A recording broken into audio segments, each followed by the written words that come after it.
មកបងទាំងអស់គ្នាមកមើលចុះអសាឡាជាមួយប្អូនចាថ្ងៃនេះគឺមានផ្លែកទៀតហើយបងនេះបងអាចមើលបានបងចុះអសាឡានឹងគឺភ្លៀងធ្លាក់មួយមេមកណាបងនេះដំណក់ទឹកភ្លៀងនឹងដូចគ្រាប់ពេជ្របងហើយនេះល្អមែនតែនបងនេះ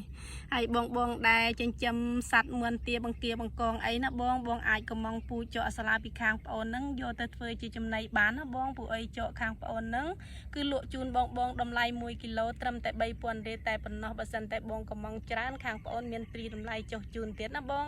ចឹងខាងបងបើសិនតែកំងចាប់ពី15គីឡូឡើងខាងប្អូនមានព្រីថ្នាំជូនមួយកញ្ចប់បងយកទៅបាញ់លឺសូឡាឲ្យកើតហើយបើសិនតែបងមានអាងហើយបងអាចកំងឈុតចកនឹងត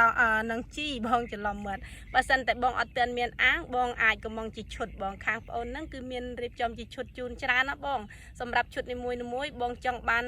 ប៉ុណ្ណាក៏ខាងប្អូនមានដែរគឺខាងប្អូនមានឈុតគ្រប់ខ្នាតគ្រប់ទំហំណាបងបើសិនតែបងត្រូវការកំងគឺអាចទៅមកខាងប្អូនបានអញ្ចឹងតែតាមលេខក៏បានតាមឆាតក៏បានបងអញ្ចឹងហើយវីដេអូប្អូនថ្ងៃនេះគឺមានបង្រៀនពីរបៀបដាំបើសិនតែបងត្រូវការកំងហ្នឹងខាងប្អូនមានបង្រៀនពីរបៀបដាំទាល់តែបងដាំចេះហើយដាំកើតចាអញ្ចឹងហើយវីដេអូប្អូនថ្ងៃនេះគឺមានតែប៉ុណ្ណេះឯងសូមជម្រាបលាសូមអរគុណ